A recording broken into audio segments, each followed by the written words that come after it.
Okay, so let me introduce you to Atif. Probably you all know him as my colleague. He will switch gears now. I think he will cover some different ground, less of continuous time modeling, much more probably the empirical component of macrofinance. But it's good to get different perspectives from different corners because it's a rich field, and it's good this way that you also see all branches of the literature. And Atif, the floor is yours. And, Thanks. Thanks. Thank you, Marcus. So just to bring everyone together, I have sent in the chat box kind of the reading list for what I'm going to talk about, which is basically 3 papers. And you can go through those papers later on. I will obviously introduce the material, and then you can read the details on your own. Let me share my screen and then we can start. So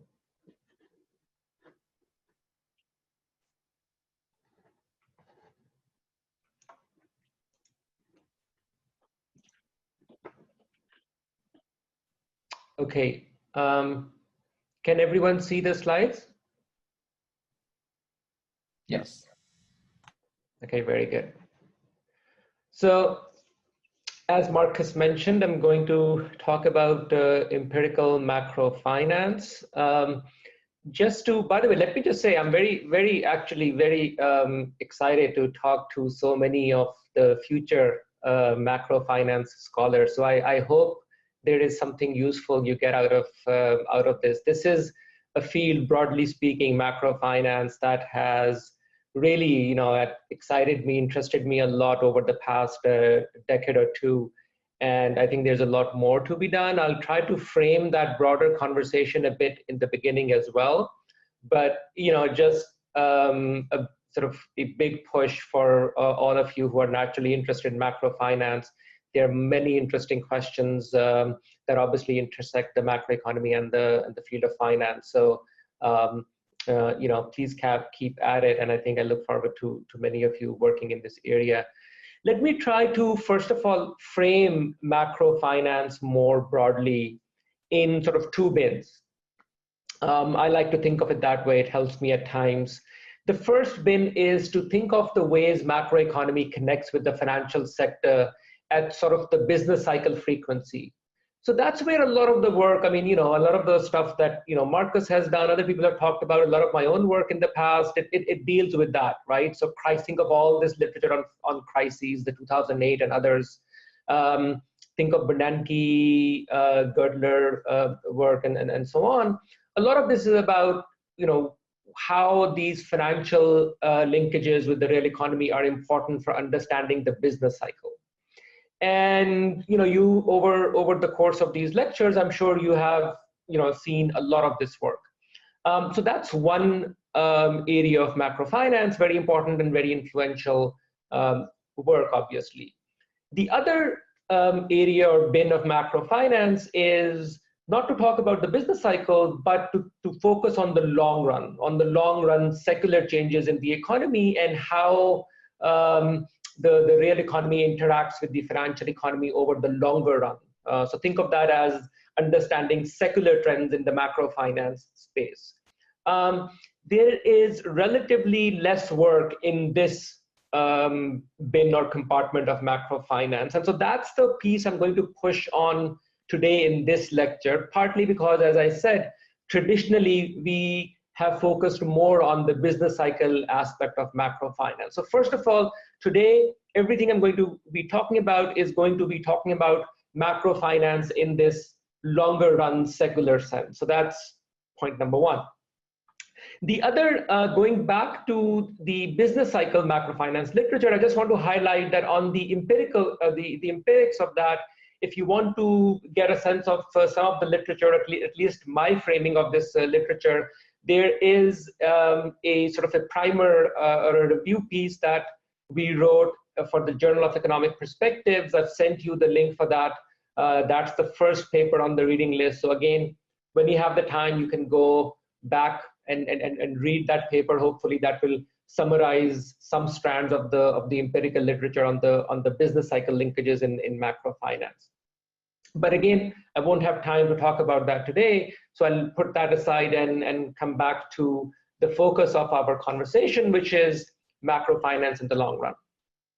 Now, let me just say upfront, because we are not seeing each other in person, doing this online, and we are all kind of getting used to that and all of that.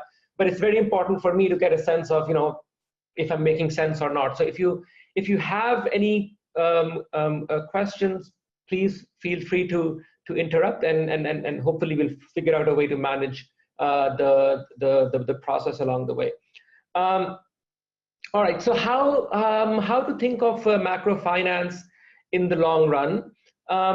The one, or at least one way to frame that question is to think about what determines the size of the financial sector in the long run. So this is one question that many people have raised in the past, because if you look at aggregate data, what you see is that from year or decade 1, decade 2 onwards, we have seen the size of the financial sector kind of expand continually. So you can measure the size of the financial sector, for example, in terms of overall credit to GDP in the economy. And what we have seen is that, by that measure or metric, the size of the financial sector has really increased incredibly. It's more than doubled since the 1980s. And so a natural question is, how should we think about the size of the financial sector? This would be an example of a long run or a steady state question, if you like. So let's focus on that and see if we can make some headway. So, all right. So let me start with kind of perhaps the traditional way of approaching that question. So if you take some of the sort of very first models we talked about when we talk about macro and finance, and if you ask yourself this particular question of what determines the size of the economy, a first answer to that question might look as follows, which is, well, let's first think of the demand for finance in the economy. Where is that coming from? And typically in these models, the demand for finance comes from the production side. There are firms that need capital, that need investment, and households can provide that investment through the financial sector. And so again, that production side brings in demand for finance. And the size of that, overall size of that demand, is determined by the first order condition that you're seeing on the slides. Something like the marginal product of capital equates the interest rate or the price of capital, and that's it. Whenever that first order condition holds, that determines, in a sense, the size of the economy, or the or at least the total demand for finance in the economy. Obviously, you need a supply side in this framework. And so where does the supply of finance come from? Well, again, in the traditional framework, the supply of finance comes from the household consumption saving decision. And here there is this implicit, well, actually explicit assumption that we make that I'm going to focus a lot on. It turns out to be really important, actually. In a traditional framework, let's start with the representative agent economy. What we say is that the supply of the economy is again determined by that consumption saving decision, but there's something very important about that consumption saving decision, which is that that consumption saving decision is essentially determined by sort of a first order condition on the supply side, which effectively means that the interest rate in the economy is pinned down by the discount rate, like the time preference essentially of the households who are making the saving decision. And so the saving side is, in a way, a little bit boring, which says, okay, it just pins down the interest rate. And then the other side, which is the firm investment side, determines how much they will demand at that price, the interest rate, by equating marginal product of capital. So this basic framework, it's very natural, very intuitive. It kind of tells you everything you need to know in this very straightforward setup, which is, again, the interest rate pins down by the discount rate, and the marginal product of capital pins down the overall size of the financial sector. Okay, let's take this basic logic to the data and see if this makes sense. And obviously in the real world, a lot else is happening, and that's exactly why I'm putting kind of a basic framework to then look at the real world and see what is it that we might be missing, or maybe the basic setup, the basic structure is good enough to get a first order sense of what's going on. So here's now a look at the overall financial sector in the economy, at least one way of looking at overall financial sector in the economy. You can do this for the US, or you can do this for the entire global economy. It basically looks quite similar.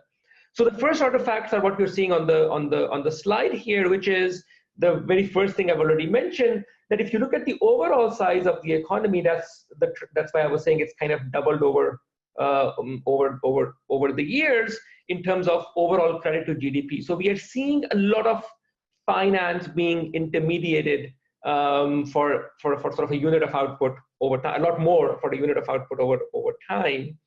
And at the same time, we are seeing a decline in interest rate. This I'm plotting since 1980 because we typically have, especially if you're interested in real interest rate, we typically have much better, much more accurate measures of expected inflation and hence of real interest rate from 1980 onwards.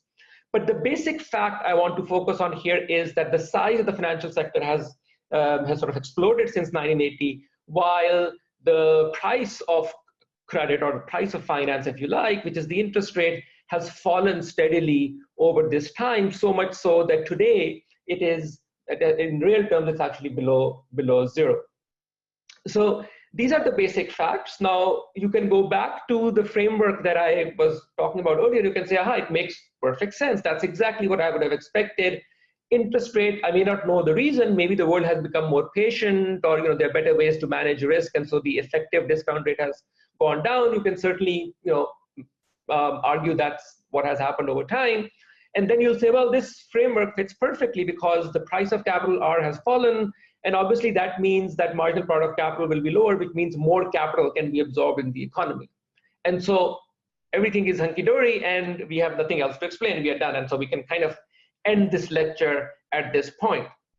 Except there is a problem with that explanation when you look at the data more carefully. The problem with that explanation is, and let me now focus on that, the problem with that explanation is that if what I had just said actually happened in the economy, we would have seen capital and investment to pick up, just to give one example. But when you look at the data, that's actually not what we find. So here's another plot, but this time plotting investment to GDP ratio. And what you can see there is that on average, while investment is always volatile, on average, there's a clear downward trend. So now we have somewhat of a puzzle. While credit or finance has grown over time, it's sort of investment or capital formation actually has gone down as a share of the economy. Even if you say maybe there's a measurement error, there's certainly no sign that it has increased, right? And that's why I'm showing you the productivity growth plot as well, which if anything is also a little downward sloping, especially in more recent years. The reason I'm showing productivity growth is that if there was some intangible capital that was in motion, we would expect growth or productivity growth in particular to pick up. So there's basically no sign that investment or capital formation has picked up despite this massive financialization. And again, when you look at the finance side of this data a little bit more carefully, it kind of makes a lot of sense why that's the case. So now what I'm doing in this plot is, remember the big rise in finance, credit to GDP that I focused on. Now I am splitting that large rise in credit into two pieces. This is component number one, and this is component number two. You can see that those two components were, roughly kind of same orders of magnitude around 1980. But since 1980, you see a divergence between the two.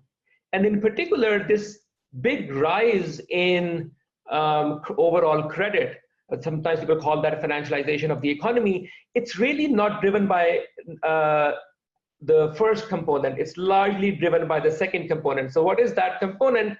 That component, as you can see here, is credit going to the household and the government sector. And in particular, what is not driving this big growth is credit going to the corporate sector that you might typically assume is the kind of credit that funds investment and capital formation. So now you can start to make sense of why capital formation has not increased, because the big rise in credit actually is not really targeted towards the sector that is primarily involved in capital formation. It has largely gone to the household and more recently to, especially more to the government sector. So there is something missing now. Look, let's go back to the framework. The key point that I want to come to at this point, and this opens up a whole range of questions that hopefully some of you will pursue, is that our traditional framework or model, as I framed it, it's incomplete. And we need to add to it to be able to make sense of these longer run, long-term dynamics. That's kind of the first main point, if you will, I want to make in my remarks today, okay? So I hope that's clear. If there's any question about that basic fact and sort of the motivation for why we need new frameworks to think about what determines the long run sort of steady state size of the financial sector, this is the time to ask any questions. Atif, actually there's a question. Yeah. So do you further decompose the household and government debt? So what will it look like? Yes, I'm going to do a bunch of that stuff. So just, that's exactly where I'm getting. I think there's something very interesting when you open up that box further. Okay, thank you. I have a quick question. So as we see, the corporate debt has actually not declined. It's like, almost steady or like, slightly increasing. Whereas the argument that like, the capital investment and productivity have declined substantially.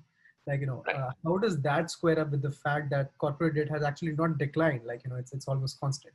So we would have expected, like, following that argument logically, that in reality, corporate debt should have declined for us to see, like, something similar on the capital formation side. Right. That's exactly right. So one natural answer to your question is that, leverage seems to have increased, right? And while I haven't explicitly constructed that graph, my sense of the broader literature is that that's exactly what has happened. So if you have broad measures of corporate leverage, they have gone up. Now you have to be a little bit careful how you measure leverage for the way you frame the question. So for example, if you measure leverage in the sense of interest coverage ratio, you may not see it, because that one is measuring the debt service component. And so you're multiplying this D with the interest rate. But remember, interest rate is going down, and we'll talk a lot about why that is happening. But right now, I'm just showing you the quantity side, right? Just to be very clear. So this is just the quantity piece of it. So if you think of leverage from that perspective, it has increased on the corporate sector as well. And that's, you sort of understand that, okay?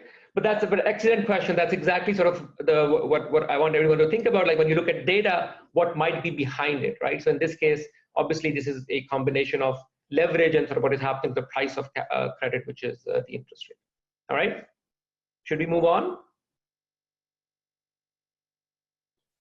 Excellent. Okay. So now let's push forward. So now that I've kind of framed the puzzle, so to speak, that I want to address, let me now get into a framework that I think it goes a long way in making sense of this puzzle that I have put forward. And the conceptual or the theoretical details of that will be in this paper that is titled Indebted Demand. And again, all of you have it, but I'll first start with giving you again the empirical motivation. So what's the basic idea here? The basic idea, let me actually take a step back. Another very interesting in this macro finance space, another very interesting sort of dimension that has been added over time is the focus on distributions, right? Heterogeneous agents, distributions, that stuff is really important for all the reasons that you are studying or have studied already. The same notion, think of the basic framework I started off with, it was absent there, right? I started off with the representative agent model, essentially, where marginal product of capital was equaling the interest rate in the economy. In order to understand these long-run dynamics, again, I'm going to focus on exactly that motivation to say, look, actually the distributions in the economy are very important to understand not just all of this business cycle stuff that you already talked about, but even to understand the long run dynamics, the distributional aspect is extremely important. And again, I'll explain why as we go along, but here is the basic premise or assumption that kind of gives you everything else that I'm going to talk about next. So this is why it's an important slide. What's the basic premise that will then link distributions to long run dynamics? Okay, the basic premise is the marginal propensity to consume, but not out of transitory shocks. I want to be very clear because this is important. Because since we are talking about long run, what really matters is individuals or households, if you will, marginal propensity to consume out of lifetime income, okay, or marginal propensity to consume out of permanent income. They both mean the same thing. That's the real question here. And if, let me take a step back. Remember, go back to my toy model where credit was supplied by the household consumption saving decision. What was the most important condition there that determined everything? It was the discount rate of the individual, right? And that basic sort of, take the Ramsey model or anything of that sort, it will give you that result. But there is an implicit assumption there. That implicit assumption is that people's preferences are similar along one important dimension, which is sometimes referred to as that people have homothetic preferences. And that is that everyone has the same marginal propensity to consume out of lifetime income. That's literally what it means for everyone to have the same discount rate. Okay, is this clear? Now, it's an assumption you make explicitly or implicitly, as whenever you make an assumption of homothetic preferences. Whether it's a representative agent, then it's an obvious point, but even in heterogeneous agent models, if you assume homothetic preferences, you'll always get the same result, that R equals the discount rate. That is to say, you're assuming that people have the same propensity to consume out of lifetime income or out of permanent income. Okay, that's an important point. I just want to make sure this is clear in everyone's mind. What I'm going to do next is I'm going to break that assumption, okay? And I'm going to look at the consequences of that conceptually. And the punchline is, in case I can't finish, the punchline is that one departure from that traditional assumption delivers everything that you kind of need to understand these long-term trends, okay? So that's why it says this, the key assumption that delivers everything. So because this assumption is so key, we want to make sure that now coming back to the empirics, that this assumption is sensible, that it's actually relevant for the world that we actually live in, as opposed to just my flight of fancy that I just want to imagine what would happen if people had non-homothetic preferences. It turns out that when you look at the data, it's very clear that people have non-homothetic preferences, especially when we talk about people at the very top end of the income or wealth distribution, so the very rich that is. Preferences become non-homothetic. That is to say, that people do not have the same propensity to consume out of lifetime income. Okay? Yes. You're interpreting the graph you're showing us as in terms of non-homotheticity, right? But just over the, basically over the time series, right? I'm just wondering, so you could also interpret this just in terms of relative, right? Relatives. Where you relative? So I mean, like, depending on where you are in the distribution, not right. just in terms of how much income you have, but just in terms of where you are. Excellent question. I see what you mean by relative. Absolutely. This is actually, for technical reasons, along with practical reasons, this is an excellent point. And basically, everything I said was exactly in relative sense. Okay, that's how it is important. So what matters is at a given point in time, you look at the distribution, and what matters is the relative MPC of the very rich versus the MPC of the not so rich.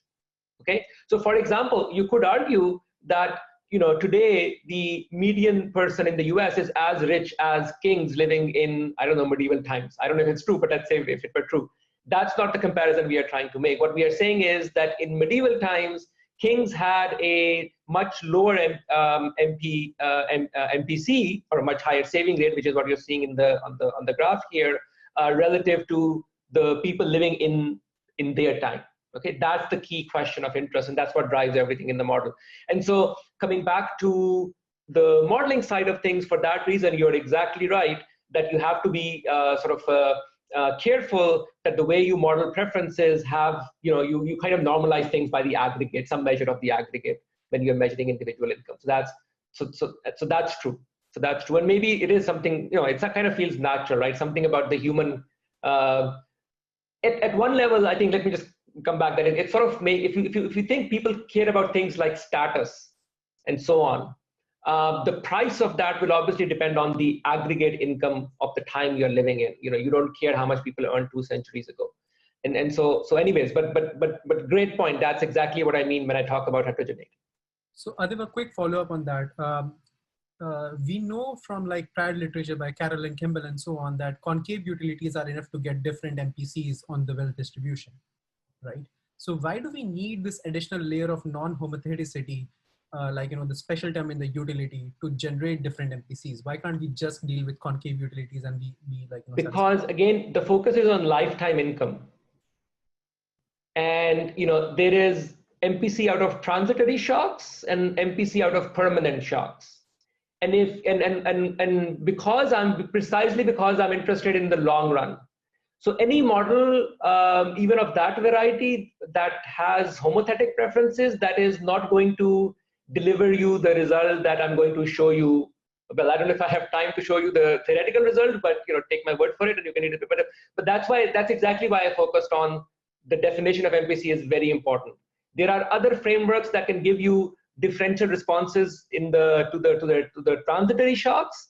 For example, even a basic financial frictions world where your credit constraints, you can drive.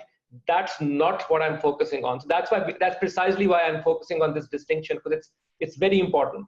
And that's what we are talking about, right? And so you want to basically ask the question: if I give another $1 million to Bill Gates over his lifetime, how much does he consume out of that million, versus if you give the average person $1 million, how much is he going to consume? Again, you're giving him or her over the lifetime of their experience. And again, I think intuitively it should appear now, especially now that I've framed the question in terms of Bill Gates, sort of very obvious.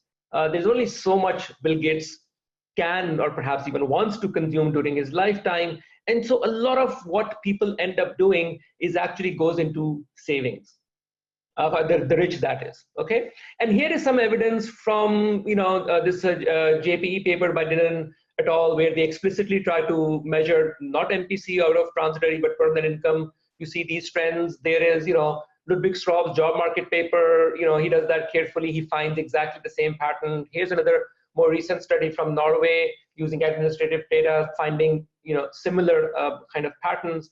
And again, this actually, you can go back to Hobson, others, many years ago, Tobin, and so on. They all talked about the potential importance of this fact, and they kind of all took this fact as given. And again, I think it's reasonable to say that this fact is not in dispute, which is why it's a good assumption to make. Okay, so now I'm going to sort of take that assumption and now think about what has been happening since 1980. So let's focus now. Let's go back to the empirical frame of mind and try to make sense of kind of those aggregate patterns that I was talking about earlier. So let's switch gears, and this partly is going to answer a question that was raised, which is, okay, what can you show us more about breakdown of this household and government data? Let's try to look at those breakdowns, and I think something very interesting starts to appear that I'm going to try and focus on. So let's do that. So now I'm going to switch over to an empirical framework to start talking about distributions in this long run sense, in this permanent income sense. So a natural starting point is to just start with the standard GDP equation. I'm just going to do a little bit adjustment to it, which is what is called this GDP has this consumption of fixed capital term in it, which is kind of an accounting term. So that's typically taken out, and what's left is called national income. So I'm going to just define everything in terms of national income. It's based, for all practical purposes, it's essentially GDPs. Just think of it like that. And the equation that we are interested in is what is savings? Okay, so if this is total national income, so this is like, think of roughly how much people earn in the US in the aggregate, that's Z. How much they consume is C, and so obviously the difference is saving, right? Let's think through where that saving goes. And the standard accounting identity will give you where it can go, which is these three components basically. The first one is it can go into financing the government deficit, for example. That's the term G here. Or it can finance capital formation. That's the typical one we have in mind. Like savings equals investment, that's what we mean in the traditional sense. That's I, the next term. But of course, for an open economy, you can export it or import it if you have a lack of savings. And so that is captured by this term F. Okay. Again, just accounting here, nothing sophisticated. What we are interested in is saving and how that varies over time and across the distribution. So that's Z minus C, let's call that theta. And again, I'm just rearranging terms, that theta equals those three terms that I just talked about, okay? Now, one important point, but actually people haven't really paid attention to it as much, which is what we generally look at in the data when people talk about national accounts is this theta that you're seeing right here, which is national savings, right? And this is just, again, the accounting definition. But it can, just looking at this aggregate theta can be misleading. So let me now try to highlight why the aggregate theta can be misleading. We are interested in the distribution for kind of the obvious reasons now, because people may not be homothetic. And so what does it mean? It means in the long run, if preferences are not homothetic and I keep the aggregate the same, but I change the distribution, now things will look very different potentially. And that's why that framework was very important, right? So I need a justification to break down this identity further, and that's exactly what I'm going to do now. By the way, just as a broader point, it's very important for you to, when you look at data, to keep connecting it on the theoretical side. So you have a, as I say, there needs to be a method to the madness, which is empirical work, right? And the method is guided by the conceptual framework. So here the conceptual framework is that because we are interested in distributions, we know since 1980 inequality has risen a lot, and we want to see if that has aggregate impact. That's the macrofinance question. And so now I'm going to split that theta distributionally, and just for the sake of argument, I'm going to split it in the top 1, the next 9, and the bottom 90, partly driven by the fact that when inequality is largely a top 1 phenomenon, okay? So let's do that, and all I have to do is divide up the other terms, basically income and consumption across these three groups as well, and everything else remains the same. So now aggregate national savings is basically the sum of savings of these three separate groups. And now what I'm going to show you is results from this empirical paper that I put on the reading list that basically goes through this entire exercise of splitting the national theta into these three bins, top 1, next 9, and the bottom 90. Again, aggregate theta is just given by national statistics, which we all know what it is. All right, so let's do that. So the first thing is, when you look at Z, remember in theta, there is just 2 terms. Oh, I'm actually, so breaking up, I said 2 terms, but this is, given that we have taxes and transfers, it gets slightly more complicated. So what is theta for a given I? I is a group like top 1, next 9, or the bottom 90. So what is theta or saving for group I? It's the income that they receive through their work or whatever, minus the taxes that they pay, right? Plus the transfers that they receive. So T's taxes, R are transfers. This combined, you can think of that as the post-tax and transfer income that a person in group I receives. You subtract consumption and you can calculate their saving. So let's try to do that. Well, for that, we would need income. Now, luckily we have, especially thanks to Piketty-Sykes-Zuckman, we have very good distributional accounting on the income side. So we know how much income is going to the top 1 and the rest, and we know how much taxes and transfers through the government system are happening. So we can estimate that. And this is the famous graph of the share of national income going to the top 1. So we can measure that in the data. The issue comes in with measuring consumption. And so there are a bunch of different ways one can, there's a large consumption literature on measuring consumption for these groups. I'm not going to go through the details because largely we are using what other people have done. We're not trying to make a contribution on measuring consumption. But there's a bunch of different ways you can do it, and we kind of do it in all the possible ways you can measure consumption given the literature. So these are all the various citations and so on. Again, I'm not going to go into that because I want to keep the conversation at a higher level to think of the broader concepts. Okay, I want to show you what comes out of that, right? So remember, again, this is me having done that decomposition for each theta I. I'm showing you that overall income minus consumption, essentially, right? That's what I'm showing you. The basic picture that comes out is the following, and by the way I'm showing you those thetas, all those theta i's are normalized by aggregate. Remember, notice there is no I subscript to the Z, the aggregate national income, okay? So that's what I'm showing you on the y-axis. So again, everything is normalized to the aggregate. And what you can see is the big divergence. And this is basically everything you want to, in a sense, understand about macrofinance in the long run is in a way in this picture, if you look closely enough, so to speak. What has been happening? What has been happening since 1980 is the following. The top 1 have been getting richer, that's this, right? The next 9 have been kind of largely have been holding steady. They've kept their place, so to speak, in the aggregate. And the bottom 90 are the ones who have really lost at the expense of the top 1. All right? But what is more in this picture is the following fact. When a dollar goes from the purple to the red, think of that, keeping aggregate the same, but transferring a dollar from the bottom 90 to the top 1.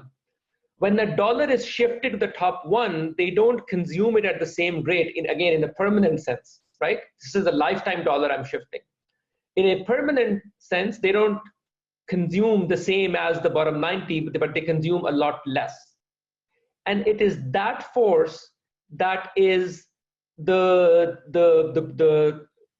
primary motive for this divergence, and it's that shift that I want to focus on when explaining you this gap between the two. There are other elements in this gap as well, so I don't want to say what I just said is everything, but that is the most important component, and certainly the most important component that I want to highlight conceptually, given what we want to focus on. So again, you can now see why looking at the aggregate saving can be very misleading. Because if you look at the aggregate saving, as I'm sure many of you know, people talk about it so much, people talk about the decline in national savings in the US. But look at this picture and it's telling you something very important. The decline in national savings that people talk about is not a top 1 or even the next 9 phenomena. The top 1 actually have increased their aggregate savings. It's really this decline in savings at the national level is all driven by the bottom 90. So we need to understand that a bit more. So let's now do that. I'm going to now move forward. But as I said, this figure is very important in understanding what's going on. So remember the accounting identity I showed you. There are those 3 important elements on the right-hand side of the equation. We just estimated the left-hand side, right? By decomposing the left-hand side into these 3 components, top 1, next 9, and the bottom 90. Now I'm going to show you how the right-hand side, obviously it adds up to the left-hand side, that's by definition, right? But I'm going to show you how those 3 components have evolved over time.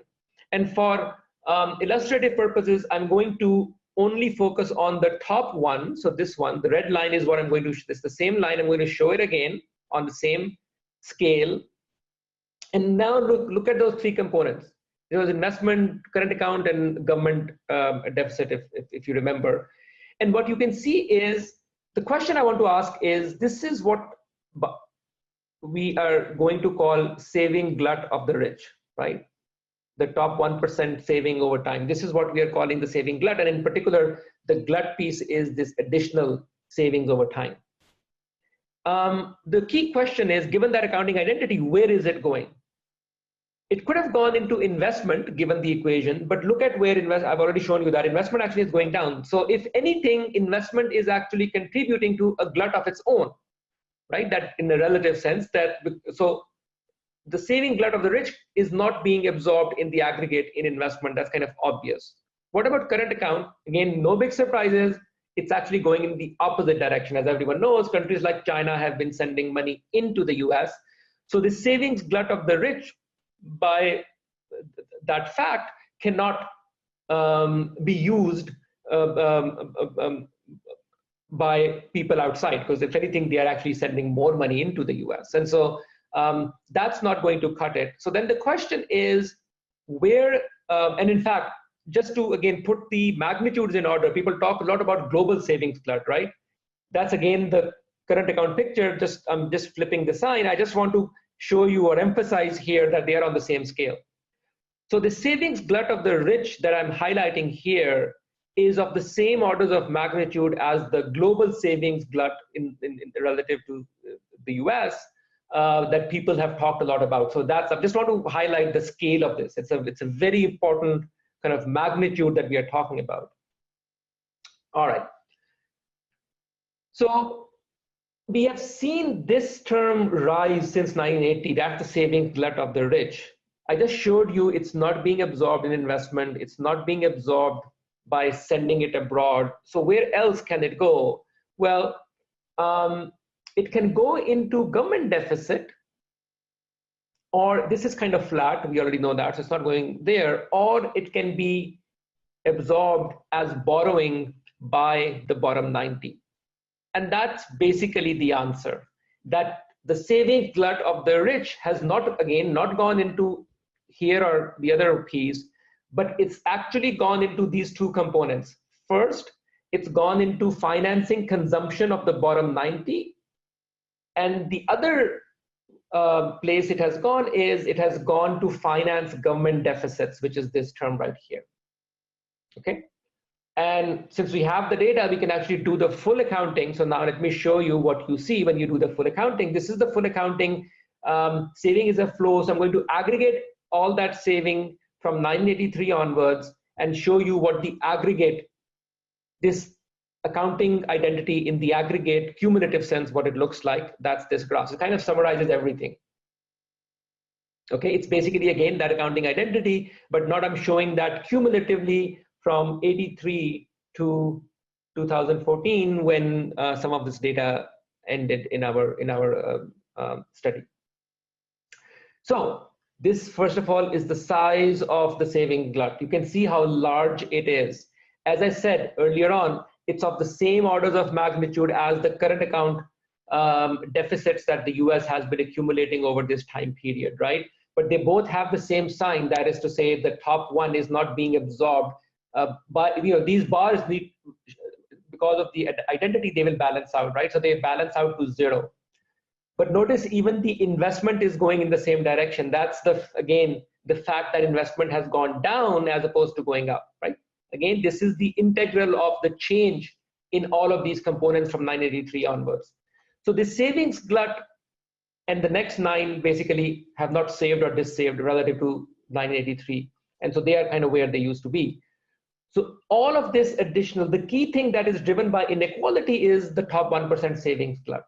And where is it going? As I said earlier, it's going into those two pieces, the dissaving of the bottom 90, and more recently, it has started to go more and more to finance government deficits. That's the big picture. Okay, any questions about this before I move on? I'm going to break this down even further, but any questions at this? I've kind of given you the big picture in the aggregate, right? This rise in inequality has driven this savings glut of the rich, and I'm telling you where it has gone. Atif, I have a short question.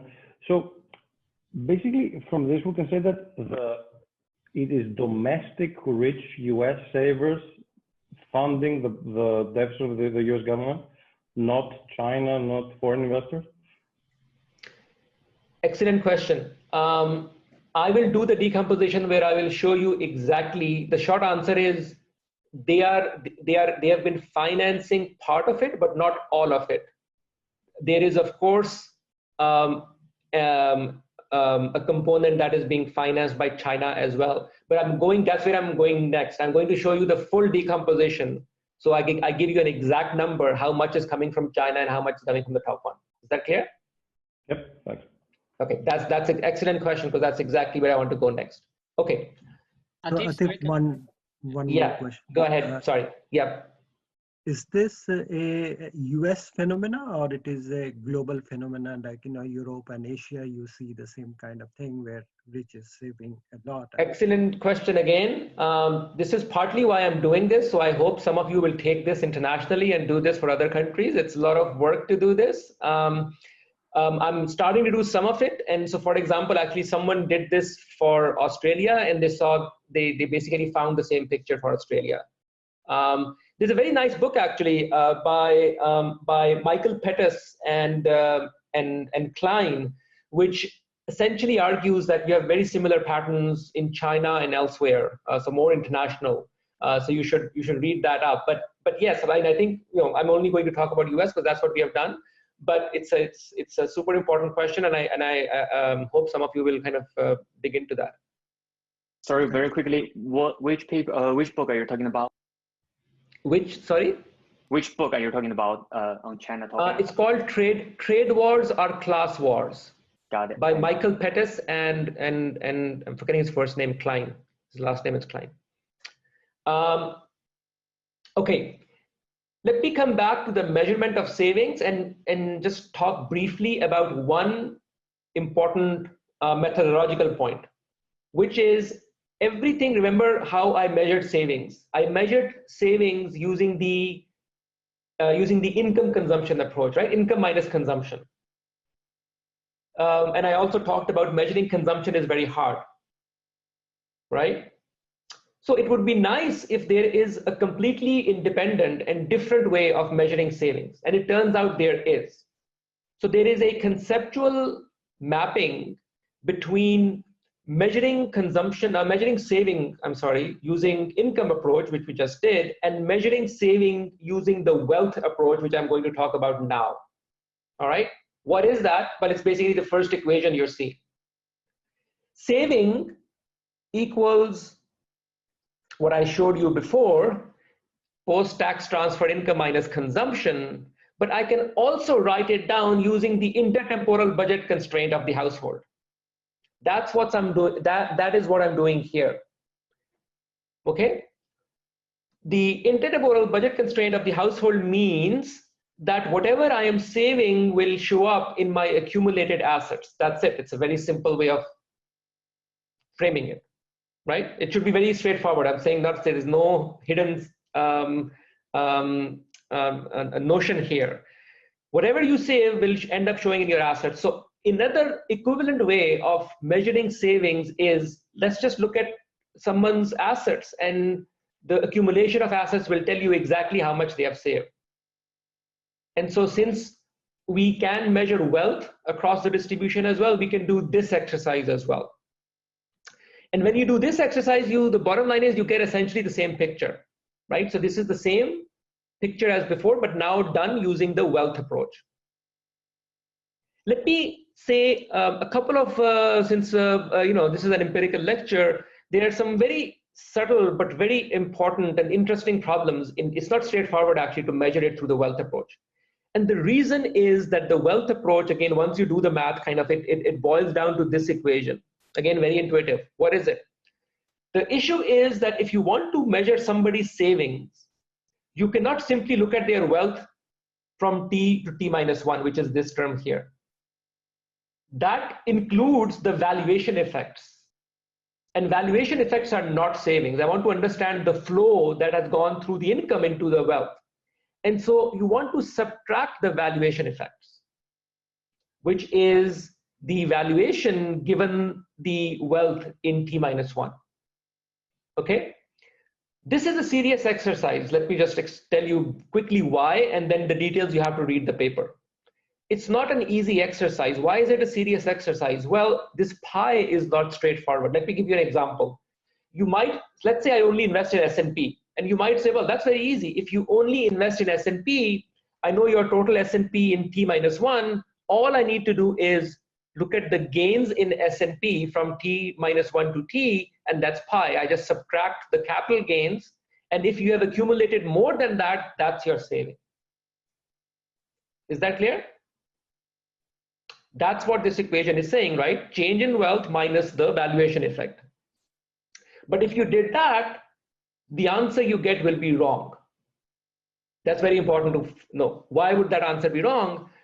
And again, this is why when you take the math to the actual data, you must now bring the institutional details, and this is an example of that. So what is the institutional detail that is important? The institutional detail that is important is that if you're holding a stock of Microsoft, when the price of Microsoft goes up, it's not just a valuation effect, because there's something Microsoft is doing that also changes the valuation of it, and that is its retained earnings.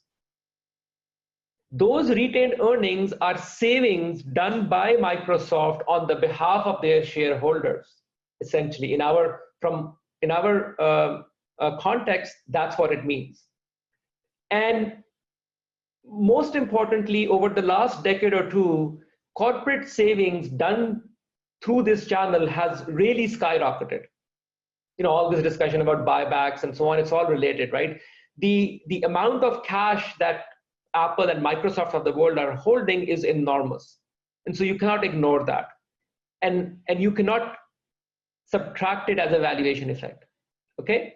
So you have to do this carefully, that's the bottom line. And again, the details of what that means, you have to go and look at the data, look at the paper, which is Savings Glut of the Rich. Okay, I'm running close to the edge of my time here. So let me fast forward and answer the China question next. This is something else that we do in the paper that is new. It's an empirical exercise. We can find out who is holding how much in terms of aggregate wealth. But this question that was just asked, how do you know how much of government debt is being financed by the top one versus China? To do that, you need to do an exercise which you are seeing right here. That is, we call it the Unveiling exercise. And one of the new things we have done in this paper is basically develop this Unveiling, call it methodology or exercise, but it's essentially taking data and combining it with this algorithm that you're seeing reflected here to construct the Unveiling. Let me just say it in words what it does. In words, what it does is relatively straightforward, but it's kind of cumbersome to do in practice. What you're basically trying to do is you're trying to unveil the financial sector. Just to give you the example I just gave you, Microsoft might be holding a lot of government bonds. In fact, it does. You have to assign someone those government bonds that are sitting on the books of Microsoft. That's the unveiling that in this example is that this is the Microsoft piece, non-financial corporate businesses. Using data on how much stocks are held by the top 1%, and then how much stocks hold what we ultimately care about, in this case, government debt, which will be in this bonds piece, we can back out how much the top 1% are holding of government bonds. Is this clear? Another example would be money market funds. So all of this unveiling from the financial sector back to the distribution of households and then outside of the US, which will be China. That exercise is done here in this unveiling process, okay? Clearly there's a lot of detail, there's a sort of a long code that goes behind it. Again, look it up, but that's conceptually, that's all it's doing. Okay, this is sort of, you're basically estimating this matrix and then doing these matrix manipulations to estimate how much the top 1% are holding directly plus indirectly of government bond, household debt, and so on. Okay, so we unveil the financial sector to construct all of that. The advantage of doing that is that this nice plot comes out of it. So let me just, I think it's sort of, it's nice. This plot, because we can now construct how much somebody is holding of household debt in the top 1 versus the next 9 and so on, we can actually compute net debt holdings of the top 1 versus the rest. And this is what that picture looks like, which is basically telling you exactly what of that. Since 1980, the top 1% are holding more and more household debt, and the bottom 90 are borrowing more and more of it. right? So it's direct financing of the top, by the top one of the bottom 90 that you can see in the data. Okay, let me fast forward a bit. I've been trying to make this connection between inequality and this savings glut of the rich in the aggregate. You might say, well, this is just the aggregate, right? And so much else is, can you show a more direct connection between inequality and so on? So that's the empirical exercise here. What I'm going to exploit is that in state level, across states in the US, not all states have seen rise in inequality the same way. And in particular, some states like here, they have seen a much larger rise in inequality than other states here. So anyways, I'm going to exploit that. And then there's again a lot of technical, empirical details that I'm going to skip. But at the end of the day, I'm going to run a very simple regression of this form, which is it the case that states that have a larger rise in inequality, they end up accumulating more assets, more savings at the top?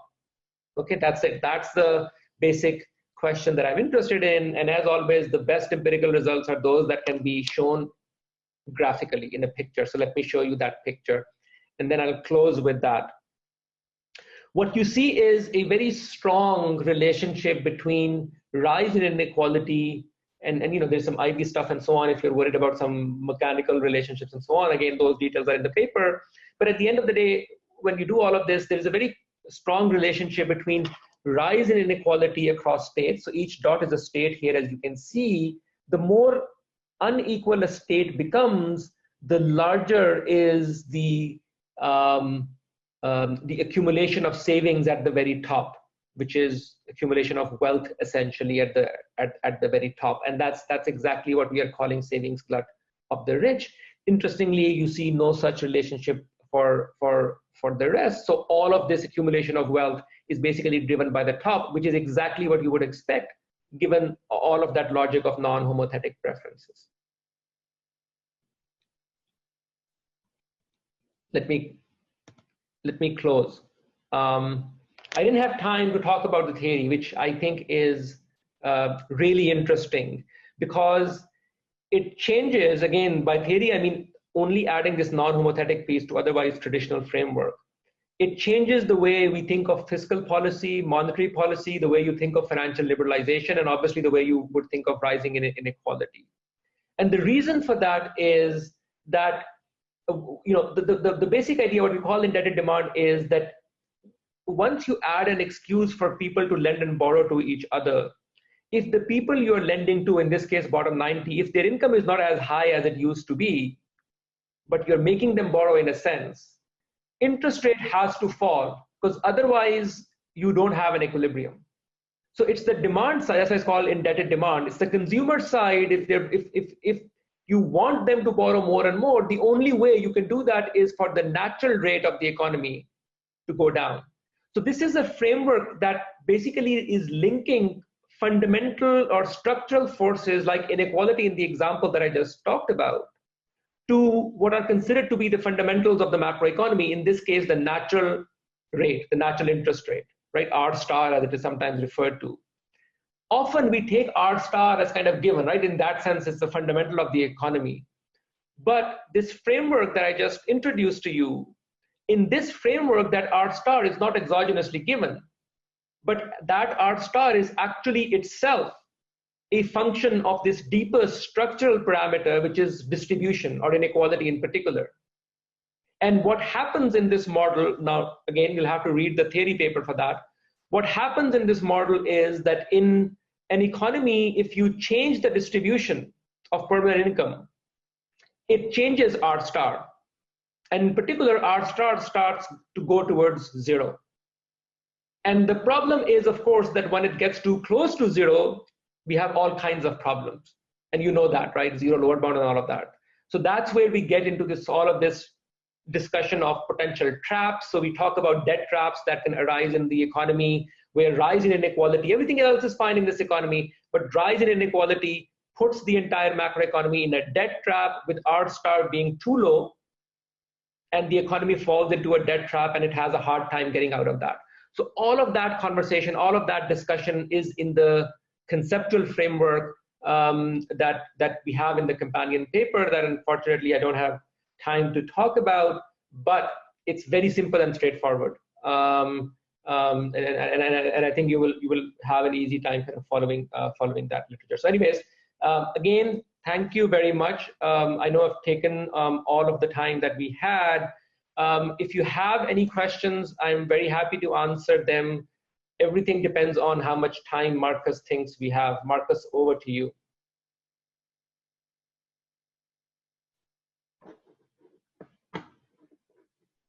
Marcus?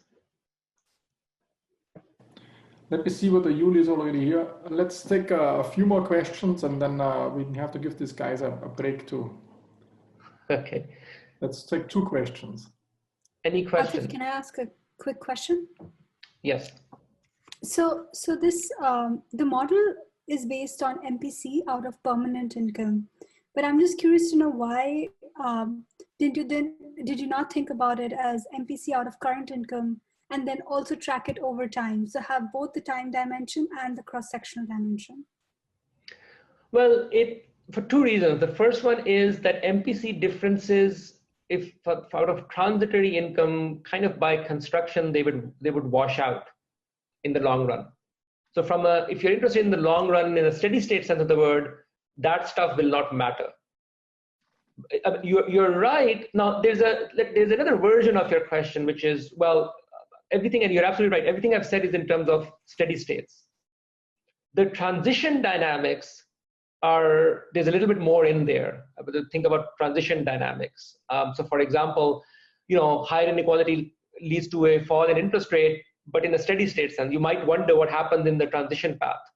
That we do solve, but still ignoring the transitory shocks, but introducing the perfect foresight and saying, okay, now that you're in a different world where you now all of a sudden understand that your permanent income is much higher or much lower, you might, before you get to the steady state, you may have a transition dynamics that look slightly different than what ends up happening in the steady state. All of that we do solve for in the paper. Thank you. I also got a question. Yeah. Okay. My question will be long, so you go ahead. Okay. Yeah, maybe this is a bit technical, but did you decompose, because you did savings as a share of GDP. And I imagine there's a difference, let's say if the top 1% is increasing their savings rate, so they have, within this, they're as a proportion of their own wealth, it's increasing, versus whether it's just a transfer really, and they're staying at the same savings rate. Because then it might be more, the top wealth share are deciding to save more, or whether they're just getting more money and saving at the same rate. Is there any clear answer on that? Yes. If I understand your question correctly, what it's in one of the many appendix figures, as you can imagine, in this sort of work. In one of them, we are going to show you the saving rate as well by top 1 and how it's changing over time. So it's there. The short answer is it's very difficult to measure saving rate at high frequency because of measurement error in all of this. That's partly why I went through the details of wealth change and these valuation terms that you have to. These valuation terms you can get reasonably good at in the long run, but from year to year there's a lot of volatility that can kind of make things bump around a lot. So noise is an issue to estimate saving rates. But yes, we do. But you can get a very good over sort of a long enough time period and all of that. And the short answer to your question is that you can see very clearly that the saving rate for the same dollar per income is much higher for the top 1 versus the rest. Has that rate itself increased over time? That, because of measurement and so on, I don't know, but I can't say that it has. Atif, one question from me. Why you think the bottom quantile are saving less? Is it because inflation expectation has gone down? Because you are starting from 70s and 80s, and that's when central bank worked quite a lot on inflation expectations, and inflation expectation has gone down. Right. It's an excellent question. The short answer is that we have no idea in terms of the economics of why. This is an empirical exercise. I'm showing you. I'm basically decomposing the data in a sense for you, because it's kind of a puzzle, and I think it's a very, by the way, it's a very super interesting and important theoretical conceptual question, which is, why is the investment margin not responding? I mean, just reframing your question a different way. Why does the saving glut of the rich have to go to the bottom 90? That's in a sense your question. It doesn't have, as I showed you, the accounting identity, it could have gone anywhere. It could have gone to China, it could have, but more importantly, it could have gone into industry. I think the more challenging question is, why does it not show up in investment side? And that's a big, obviously we would love for investment to rise, right? And then none of this is kind of an issue, if you will. But that doesn't happen in the data. And I think that's a super important question. I have no idea why that is the case, right? But I think I would love to know exactly why that has happened. That's a very important question. Nobody has an idea. Nobody has an answer to that question. Thanks. So is there any data on the type of securities held by the top 1% households that are used to finance the bottom 90% of households? Yes, that's the unveiling process that I was doing. So at broad asset categories, you can do all of that. So for example, the top 1 holdings of bonds, of stocks, of money market funds, and these sort of broad categories. And so you have data on that, and then you apply the unveiling process that I was talking about. And so you can say, okay, they hold that much stock, and stocks in turn hold that many government bonds or mortgage-backed securities, and that's how you unpack what they're ultimately holding in terms of lending to other households versus lending to the government versus lending to corporations. Again, all of those details are in the savings glut of the Rich paper.